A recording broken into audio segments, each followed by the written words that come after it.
अब गुरुकुल के सर्वश्रेष्ठ धनुर्धर कुमार देवदत्त की परीक्षा होगी। कुमार देवदत्त की, कुमार देवदत्त की, कुमार देवदत्त की, कुमार देवदत्त की, कुमार देवदत्त की। देखना महादेव, देवदत्त चुटकी बजाते ही लक्ष्य भेद देगा।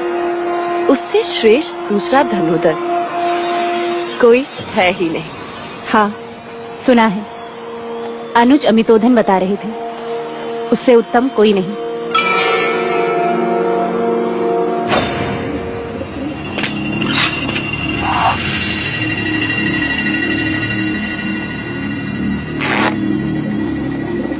रुक जाइए गुरुदेव।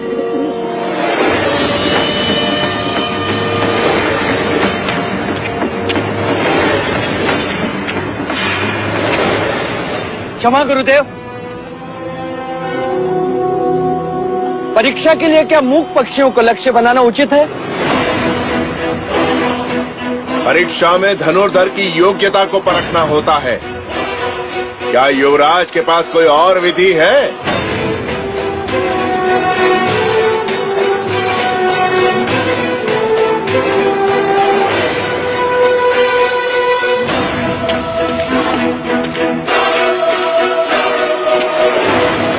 लगाइए लक्ष्य स्थल पर। जो जितना केंद्र के निकट होगा उतना ही दूसरों के आगे।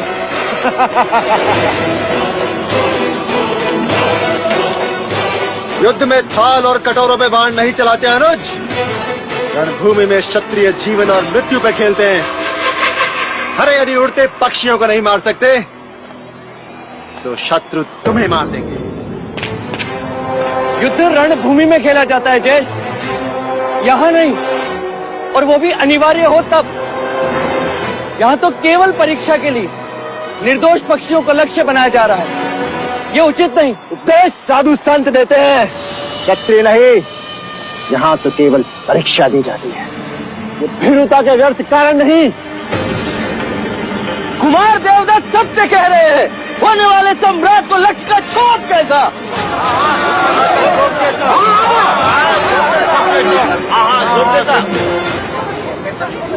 युवराज, वैसे भी आपको शस्त्र विद्या में रुचि नहीं है।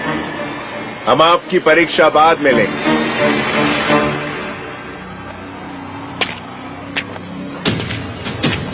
गुरुदेव, आज एक नहीं 2 पक्षी उड़ाइए। मैं दोनों लक्ष्य एक साथ भेजूंगा।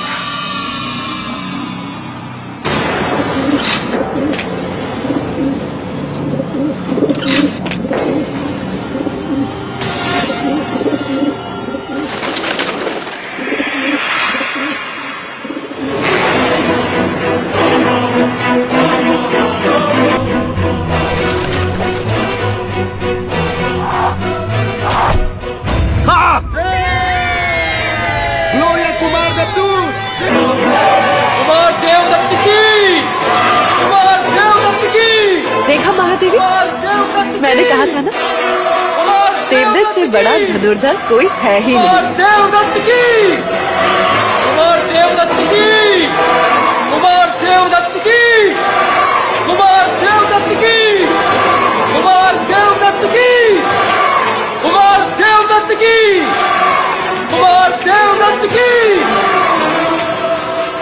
जाओ, अब तुम्हारी बारी है। एक बार अपने तीर से उड़ते हुए रक्त को देखो, कितना आनंद मिलता है। जाओ। सिद्धार्थ, अब तुम्हारी बारी है।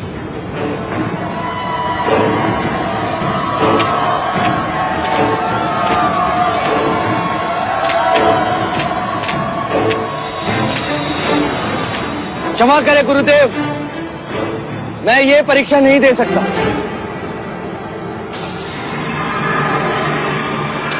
तो ठीक है गुरुदेव, परीक्षा समाप्त हुई। मुझे सर्वश्रेष्ठ घोषित किया जाए।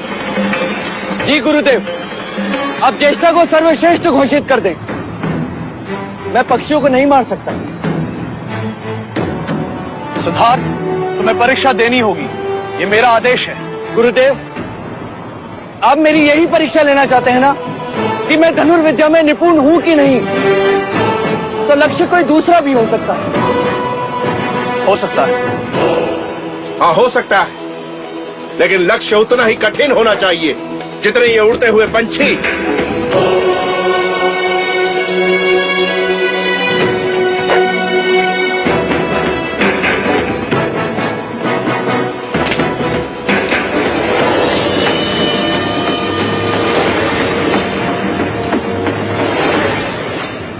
ज्येष्ठ, अब आप इसे अपनी पूरी शक्ति से ऊपर उछालिए, इतना ऊपर उछालिए कि ये मोती बिंदु के रूप में भी ना दिखाई दे। क्यों अपना उपहास कराने पे चले हो?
Me duele escuchar tus declaratorias de no violencia.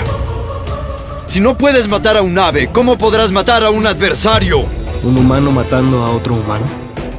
¿Acaso es correcto eso? ¿Cuándo terminará esa guerra?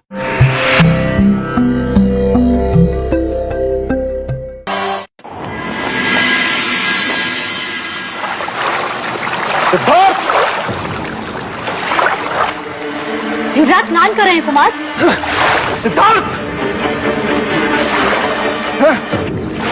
अपने आप को श्रेष्ठ घोषित करवाना था तो अहिंसा का ढोंग क्यों किया? सबके समक्ष मुझे क्रूर दिखाने के लिए? अरे चाहते तो मैं भी पक्षियों की जगह तुम्हारे गले के मोती को भेज देता, लेकिन मुझे तो मेरे प्रिय अनुज ने अवसर तक नहीं दिया। इतना बड़ा कपट क्यों?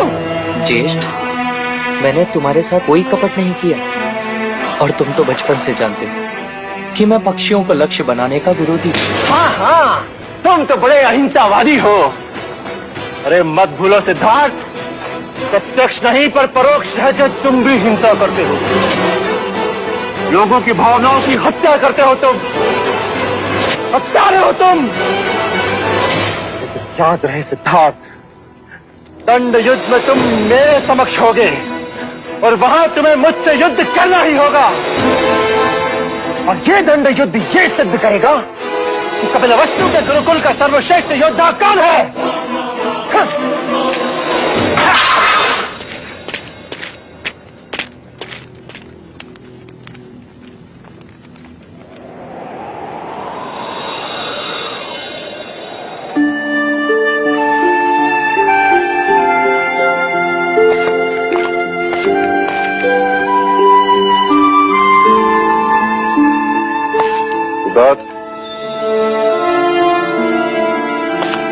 आप मुझे बुला लिया होता? मुझे लगा तुम दंड युद्ध के लिए अभ्यास कर रहे हो, परंतु तुम यहां तो चित्र निकाल रहे हो। ये लाल रंग क्षत्रियों के उंगलियों पर अच्छा लगता है पुत्र, परंतु ये लाल रंग शत्रु के रक्त का होना चाहिए, ना कि चित्रकारी का। तुम्हारे गुरुजनों ने गुरुकुल में तुम्हें गीता का ज्ञान तो दिया ही हो, पूर्ण कंठस्थ है। केवल कंठस्थ करने से क्या लाभ पुत्र? जब तक उसमें कहे गए क्षत्रिय कर्म के उपदेशों का पालन न किया जाए। मैं कुछ समझा नहीं। तुम्हारे अहंसिक विचार सुनकर मुझे बड़ा खेद हुआ पुत्र। जब तुम एक पक्षी को नहीं मार सकते तो युद्ध में शत्रु को क्या मारोगे? अहिंसा की बातें दुर्बल करते हैं, क्षत्रिय नहीं पुत्र। और तुम्हें क्षत्रिय हो, तुम्हें क्षत्रिय धर्म का पालन करना ही चाहिए। शाक्य कुल के भावी राजा हो तुम। अपने कुल की रक्षा के लिए न जाने कितने युद्ध करने पड़े तुम। कब तक क्षत्रिय एक दूसरे से युद्ध करते रहेंगे? राज्य की रक्षा करना उनका उत्तरदायित्व होता है पुत्र। पर क्या राज्य की रक्षा केवल युद्ध से की जा सकती है? विचार विमर्श के द्वारा भी तो प्रश्नों का हल ढूंढा जा सकता है। कायरता की बातें क्षत्रिय नहीं करते पुत्र। एक मनुष्य दूसरे को मारे, उसमें वीरता कैसे? अंत में कौन किस पर राज करेगा? अंत में वही राज करेगा जिसके हाथ में तलवार होगी पुत्र। और वो तलवार मैं तुम्हारे हाथ में देखना चाहता हूं। एक चक्रवर्ती राजा के रूप, सम्राट के रूप में देखना चाहता हूं। ये मत भूलो कि तुम शाक्य कुल के उत्तराधिकारी हो। प्रलय के समय यदि केवल एक ही मनुष्य को जीवित रहना पड़े तो वो केवल तुम्हें होना चाहिए पुत्र, केवल तुम्हें।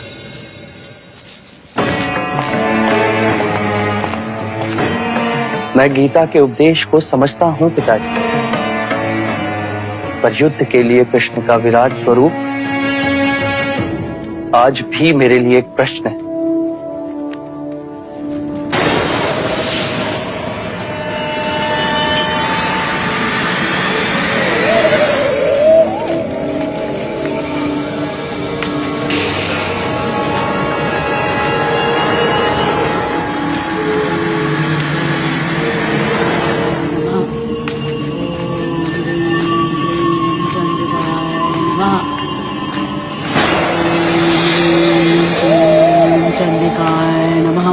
आ गई तू? कब से प्रतीक्षा कर रही थी। प्रणाम दादी। दादी, मंजली रानी आई हैं।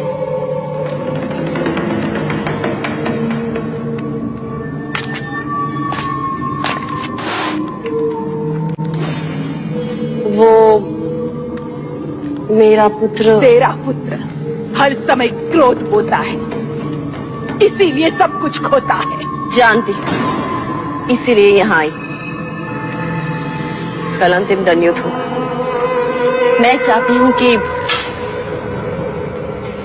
ये कील उठा ले। जिससे भी वो युद्ध करने वाला है उसके दंड में ये कील ठोक देना। वो कभी भी तेरे पुत्र पर प्रहार नहीं कर सकेगा।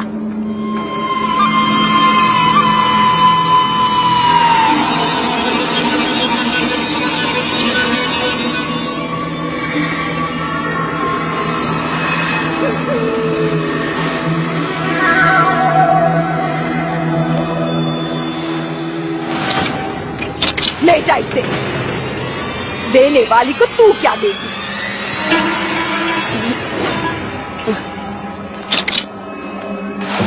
दादी, हम चलते हैं।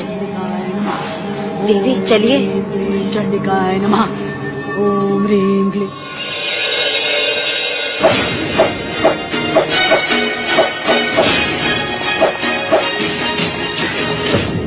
देवदत्त,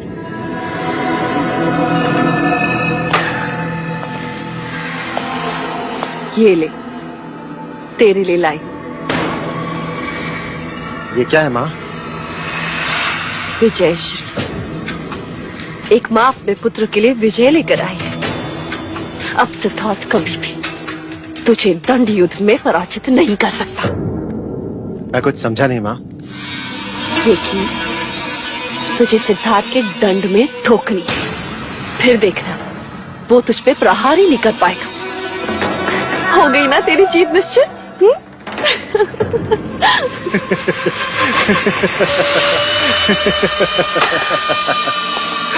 माँ, मुझे जीत याचकों की तरह झोली में नहीं, अपनी मुट्ठी में चाहिए। यदि आप कहें तो ये कील सिद्धार्थ की हथेली में ठोक दूं, यदि कहें तो तलवार से उसका सर उड़ा दूं माँ। लेकिन इस तरह ये टोने टोट के करके मुझे विजय नहीं होना। मैं एक शूरवीर क्षत्रिय हूं, मुझे जीतना है और मैं जीतूंगा। और जीत का महत्व तब होता है जब एक योद्धा अपने शौर्य और वीरता से युद्ध को जीते। लेकिन आप ये नहीं समझेंगे, क्योंकि आपको अपने पुत्र की योग्यता से अधिक विश्वास इस कील पर है।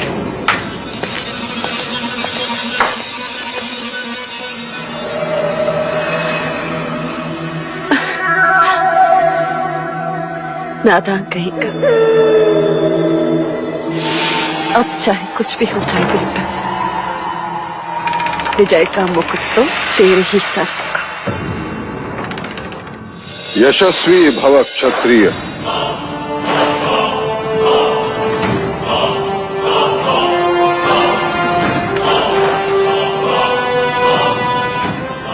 मंगला दीदी का भी आशीर्वाद लो पुत्र। अरे मेरा आशीर्वाद तो सदैव तुम्हारे साथ है पुत्र, पर आज तो मैं तुम्हारे इस शस्त्र को भी आशीर्वाद देना चाहती हूँ।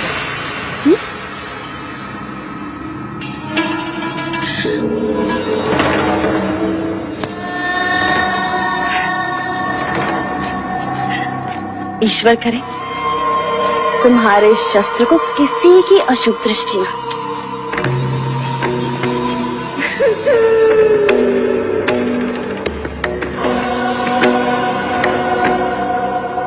ईश्वर तुम्हें देवदत्त का सामना करने की शक्ति लो।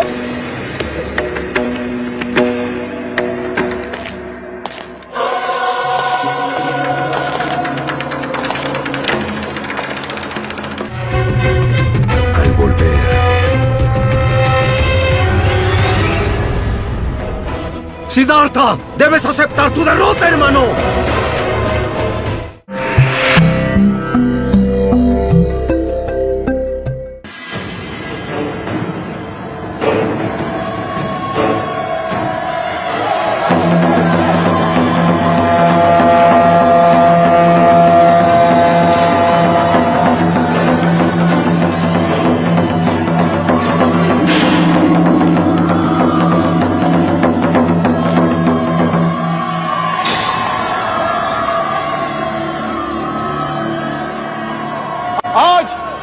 परीक्षा का अंतिम चरण ये निश्चित करेगा कि कपिलवस्तु के गुरुकुल का सर्वश्रेष्ठ योद्धा कौन है।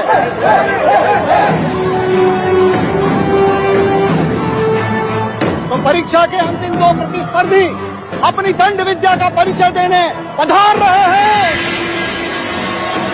राजा द्रोणोदन के सुपुत्र कुमार देवदत्त।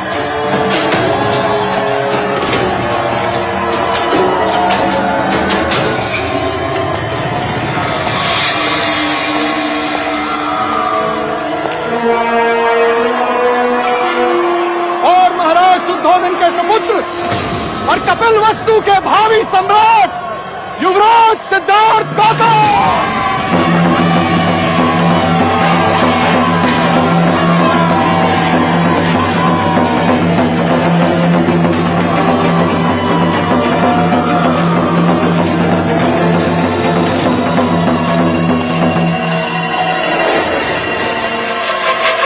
ये लो दंड और कर लो अपनी मंशा पूरी।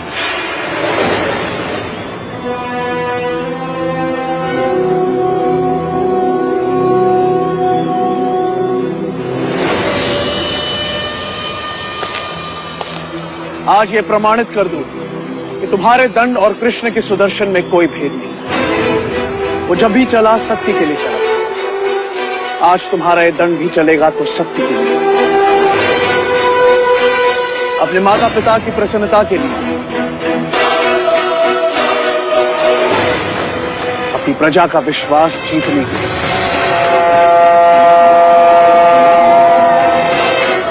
जाओ, विजयी हो।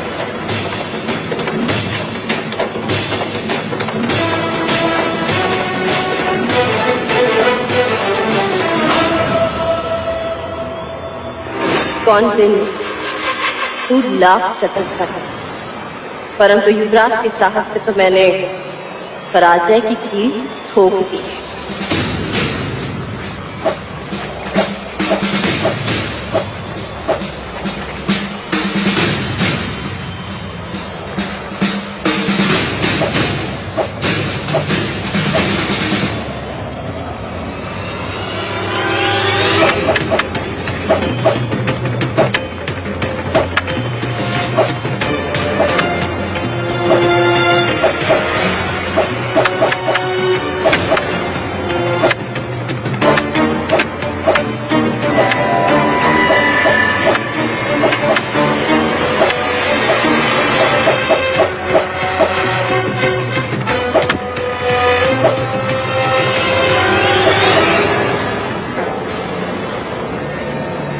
ये तुम्हारे युवराज प्रतिवाद क्यों नहीं कर रहे?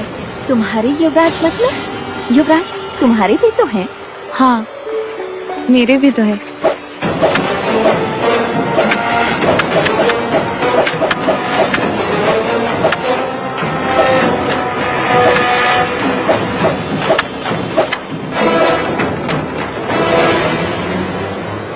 तो मुझ पे प्रहार क्यों नहीं करते सिद्धार्थ? तुम जानते हो ज्येष्ठ, मैं तुम पर प्रहार नहीं कर सकता। मान सम्मान का तुम्हारा ये प्रपंच मैं समझता हूँ सिद्धार्थ, परंतु आज तुम्हें मुझसे युद्ध करना ही होगा। प्रहार करो मुझ पे सिद्धार्थ!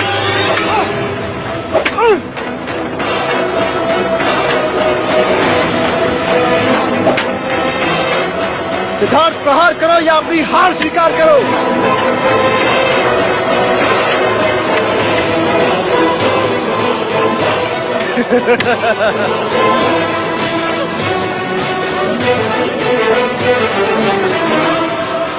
ये क्या कर रहे हो तुम?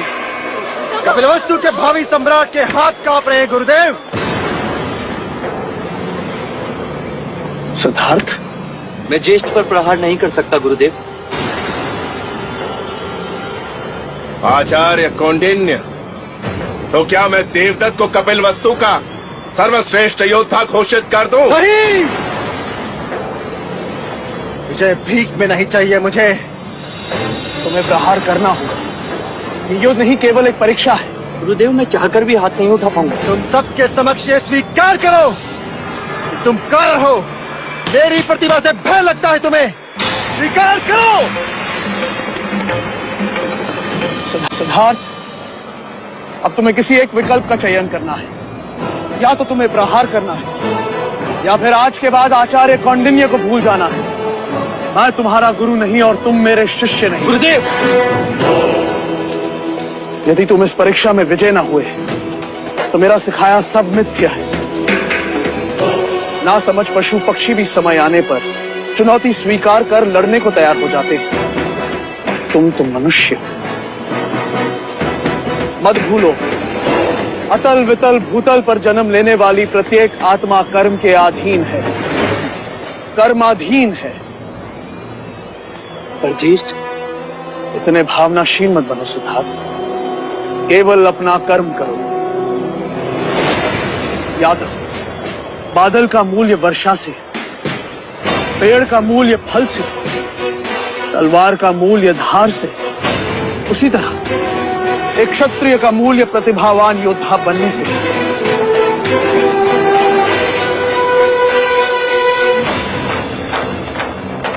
सिद्धार्थ, मैं जा रहा हूं।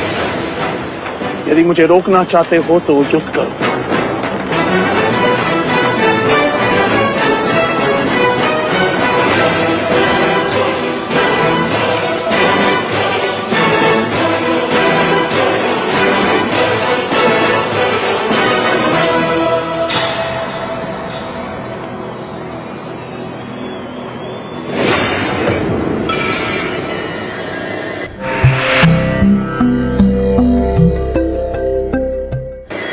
अतल वितल भूतल पर जन्म लेने वाली प्रत्येक आत्मा कर्म के अधीन है, कर्माधीन, केवल अपना कर्म, केवल अपना कर्म।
क्षमा करना ज्येष्ठ, ये प्रहार मैं अपने लिए नहीं, गुरु आज्ञा से कर रहा हूं।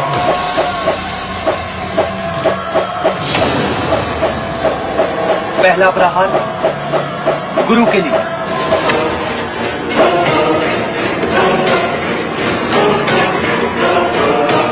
दूसरा माता पिता की अपेक्षा के लिए,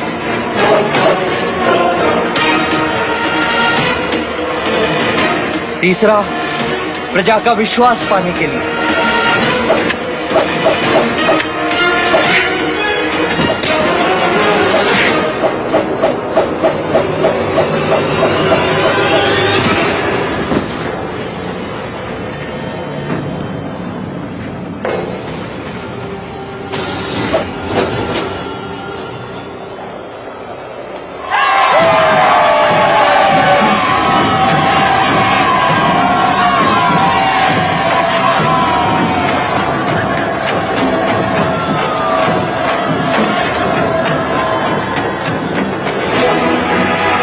सिद्धार्थ की जय, सिद्धार्थ की, सिद्धार्थ की, सिद्धार्थ की, सिद्धार्थ की, सिद्धार्थ की, दया माता की।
सिद्धार्थ की, सिद्धार्थ की, सिद्धार्थ की,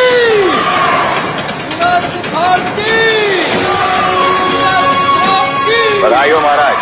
बताइए सारे कपिल वस्तु को शोभा यात्रा का आयोजन करो। सेनापति।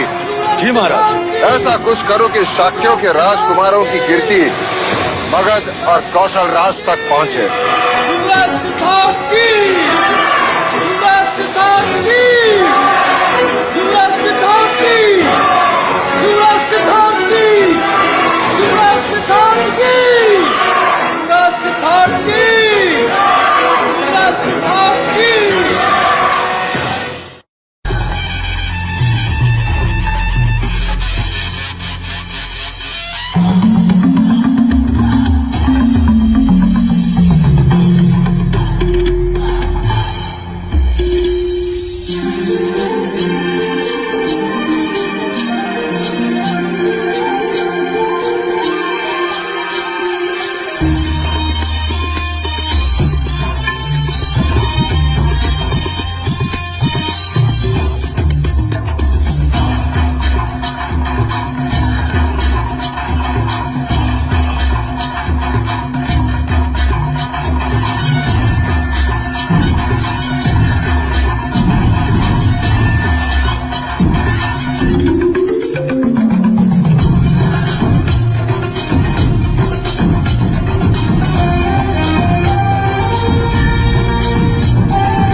तुम बांसुरी कितनी अच्छी बजाते हो। तुम्हारे नृत्य ने प्रेरित किया।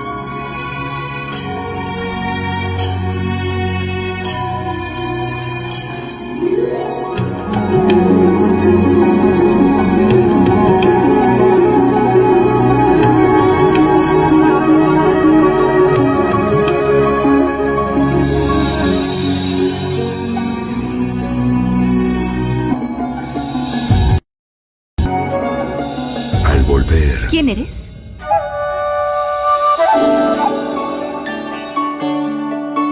Le gustas.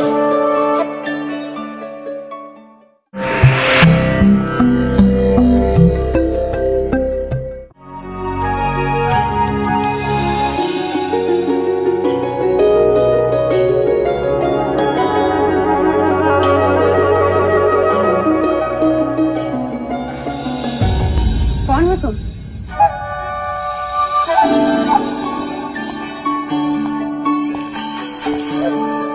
क्या इस प्रश्न के उत्तर में मैं आपसे एक प्रश्न कर सकती हूँ महादेवी?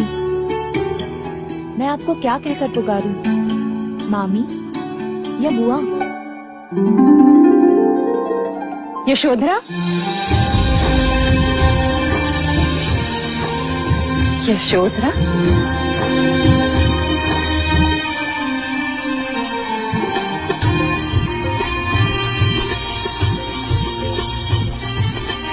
तुम यशोधरा ही हो ना? क्यों चौंक गए ना सब?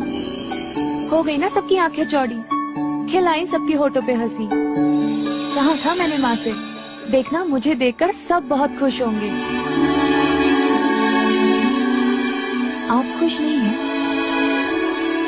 हाँ, पर देवदास से यहाँ तक तुम अकेले? मैं अकेली कहाँ हूँ बुआ, मेरे साथ मेरा विश्वास था। आप सबसे मिलने की इच्छा थी और फिर आप सबको भी तो मेरा इंतजार था या नहीं? हाँ, किंतु महाराज दंडपाणी ने तुम्हें रोका नहीं? होते तो रोकते ना मजले मामा, वो तो वैशाली गए हैं। और माँ? माँ सासे वहाँ देवदा में ले रही हैं, पर उनका मन यहाँ कपिल वस्तु में घूम रहा है। तुम्हें इस तरह अकेले नहीं आना चाहिए था।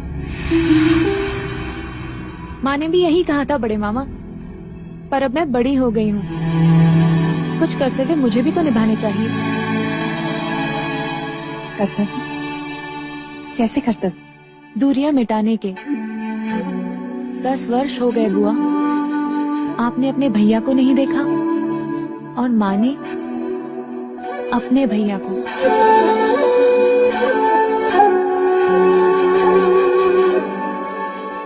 तुम्हारे रूप में मुझे अमिता दिखाई दे रही और तुम्हारे शब्दों में उसे सुन रही। मैंने तो कह दिया था माँ से कि मुझे जाने दो, मामा और पिताजी के बीच जो भी अनबन हो, पर मैं बन बन करके संबंध बनाकर ही वापस आऊंगी। परंतु यशोधरा, तुम यहाँ तक आ गई और तुम्हें किसी ने रोका नहीं? हाँ मंगला मामी, नगर द्वार पर चन्ना से भेंट हुई तो वो मुझे नगर ले आया, और राजप्रसाद के बाहर लोशिका मिली, वो मुझे भीतर ले आई। हाँ महादेवी मेरे पास आकर कहने लगी, पहचाना? मैंने कहा नहीं, तो कहने लगी 10 वर्षों के बाद आई हूँ, मुझे पुष्प पसंद है और मेरे हाथी का नाम कुंज है। मैं तुरंत पहचान गई, गोपा। लोशिका? ये मैंने क्या कह दिया? गोपा? हाँ महादेवी, महारानी अमिता इन्हें प्यार से गोपा कहती है, लेकिन ये बात किसी को नहीं पता, लेकिन मैंने सुन ली थी। लोशिका?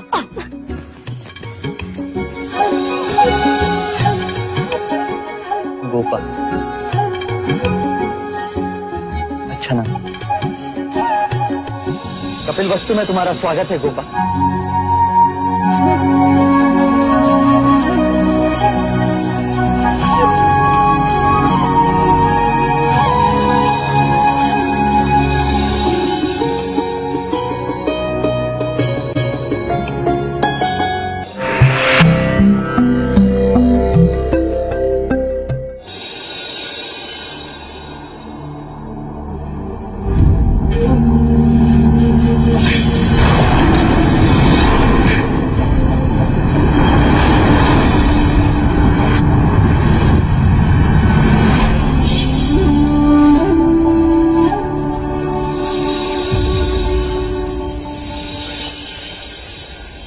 ये अच्छा स्वागत है।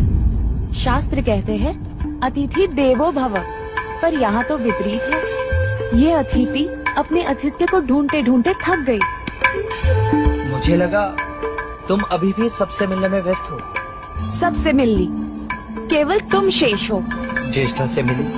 हाँ, वो भी पराजय पर बहुत क्रोधित है। जानता हूँ, वो अपनी पराजय को सहज स्वीकार नहीं कर सकते। और तुम भी तो अपनी विजय का आनंद नहीं मना रहे। ऐसा क्यों कहती हो? स्वयं से पूछो। सब कुछ छोड़कर यहाँ अकेले आकर बैठ गए। कोई काव्य की रचना कर रहे हो? नहीं। जब जब मेरा चित्त प्रश्नों के अधीन होता है तो मैं यहाँ उत्तर खोजने चलाता हूँ। प्रश्न? कैसा प्रश्न? यही कि अमावस्या की रात से भी काला क्या होता है? इतना साधारण प्रश्न। अमावस्या की रात से भी काला होता है स्त्री की आंखों का काजल।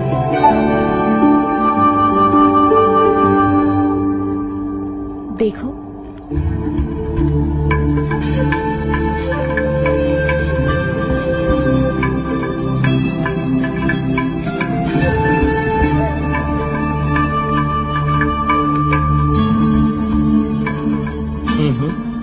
कलंक।